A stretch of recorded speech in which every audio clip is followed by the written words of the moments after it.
In class last week, we covered most of the key concepts from John Stuart Mill's utilitarianism. Specifically, we went over the greatest happiness principle, the utilitarian calculus, which is a shorthand name for the way in which the greatest happiness principle is used in moral decision making or moral deliberation. And lastly, we covered the kinds and judges of pleasure.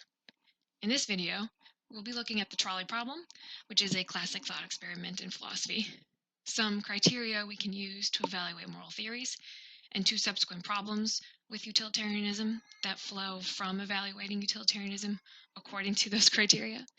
And lastly, we'll look at two different types of utilitarian moral theories, act and rule utilitarianism. Before we get started, I'll remind you that utilitarianism is a consequentialist moral theory, meaning that we evaluate the goodness or rightness of an action based on the consequences or outcomes of the action. In utilitarianism, we do not consider one's intent when evaluating an action. Mill defines the greatest happiness principle as, quote, actions are right in proportion as they tend to promote happiness, wrong in proportion as they tend to produce the reverse of happiness, end quote. He says that on page 5, recall. We use the greatest happiness principle as a guide to moral decision making, or what we can call moral deliberation, by literally adding up the net happiness points. We call this the utilitarian calculus. Begin by asking yourself, which available action in this situation will net the most happiness? An action is good or right if and only if it yields the greatest happiness to the greatest number of people. And importantly, if there was another possible action that would have yielded more happiness, then you did the wrong thing. All right, that sort of recaps what we covered last class. So let's get into today. The trolley problem is a classic thought experiment in moral philosophy and nicely illustrates the utilitarian calculus. A thought experiment is a hypothetical situation constructed to help us play out scenarios and test theories or arguments.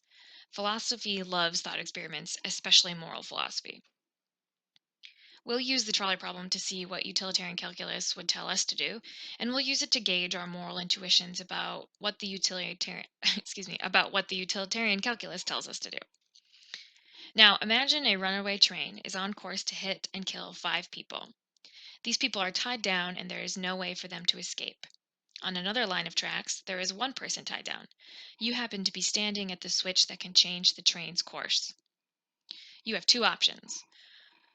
1, do nothing and 5 people die. Or 2, pull the switch and one person dies. I encourage you to pause the video here and think for yourself, 1, what would you do? And 2, what would the utilitarian calculus tell you to do? While I can't tell you what you would do, I can discuss what utilitarianism would require of you. The utilitarian thing to do would be to pull the switch, causing the death of one person to save 5. This is the morally required thing to do in utilitarianism because of the greatest happiness principle. The right thing to do in a given situation is the act which maximizes happiness and minimizes pain for the greatest number of people.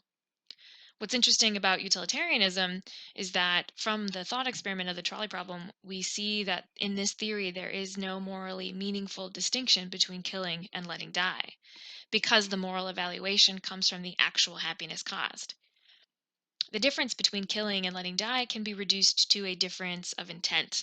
And since utilitarianism doesn't consider intent in its evaluations of good and bad or of right and wrong, this theory doesn't acknowledge a moral difference between killing and letting die. I emphasize moral because this theory does acknowledge a definitional difference, and this theory acknowledges that folks have different intentions, right? That intentions are real. This is a real part of our lives. This theory just doesn't find intention morally relevant. You can think of it this way. For utilitarianism, one's intentions or reasons for certain actions is a matter of psychology, not of ethics. Let's play this out a little bit further. The trolley problem can be adapted into many specific scenarios to illustrate the demand of utilitarianism. Now imagine, for example, a train is on course to hit and kill 5 people. The train conductor cannot see these people with enough time to stop before hitting them. These people are tied down and there is no way for them to escape. You are standing on a bridge directly over the tracks. Another person is with you. You assess that pushing this person next to you off the bridge and onto the tracks would cause the train to stop before it hits the 5 people further down the tracks. So now utilitarianism demands that you push the one person onto the tracks to stop the train from killing 5 people. Would you do this? If pushing someone onto the tracks seems morally repugnant or morally unacceptable to you, I encourage you to take some time to articulate for yourself why that is. In utilitarianism, since this theory recognizes no meaningful difference between you taking an action that causes someone else's death and you doing nothing to stop the death of other people unfolding in front of you, utilitarianism as a theory would not find something like this morally repugnant or problematic to be required. And it is an interesting upshot of this moral theory for it to find no meaningful distinction between killing and letting die. So that's Mill's utilitarianism. Now it's a good time to consider whether it's a good moral theory or not. Here is a list of criteria that can help us think about the theory. Theories of morality are attempts to explain what makes an action right or what makes a person good. And we test moral theories in the same way or in similar ways that we test any other theory, by applying criteria of adequacy to a theory and its competitors. The criteria of adequacy for moral theories are: 1, consistency with considered moral judgments, which we can think of as the logic of reasoning behind one's moral judgments. 2, consistency with our experience of the moral life.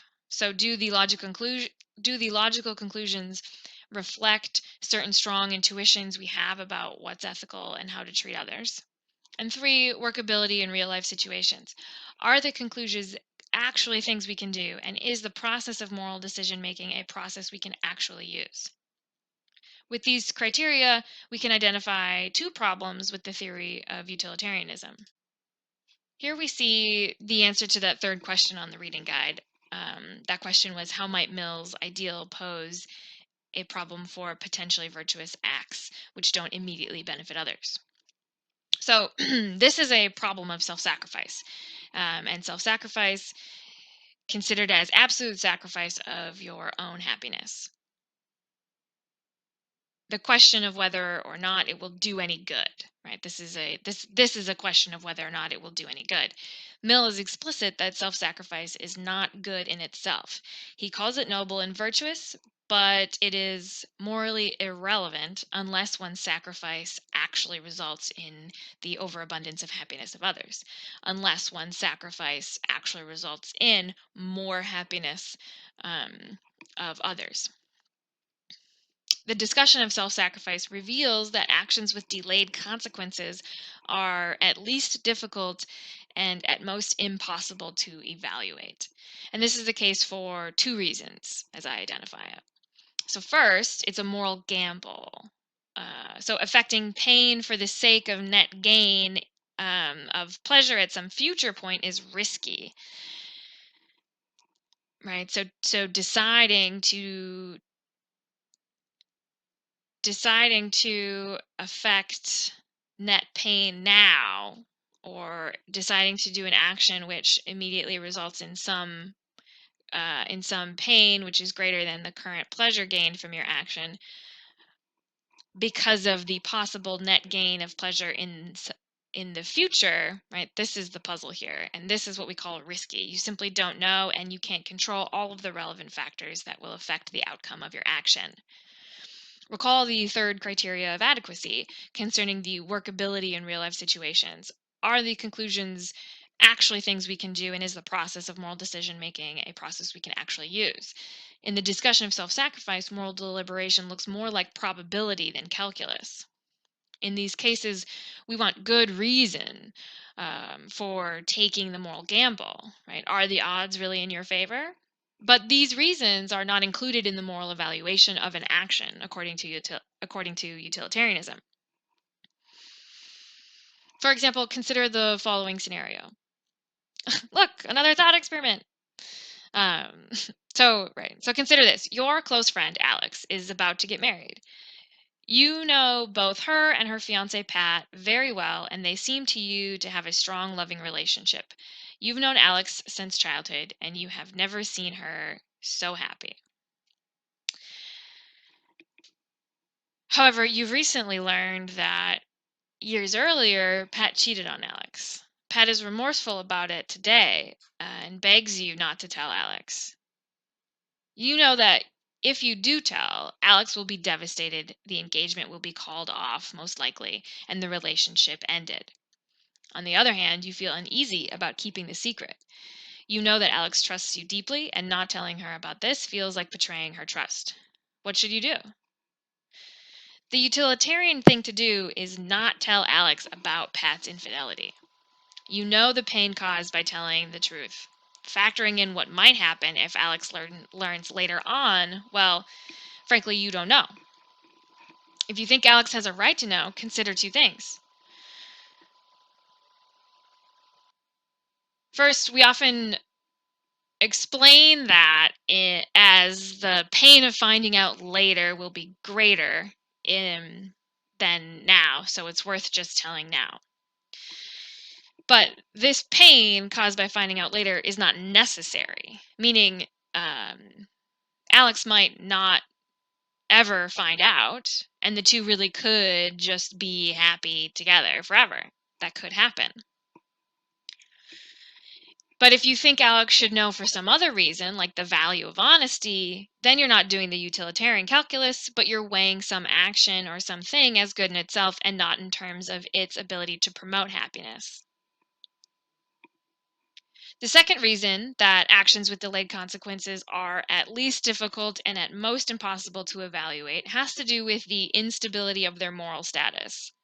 Recall the first criterion concerning consistency of one's considered moral judgments, or that the logic used by a moral theory needs to be consistent.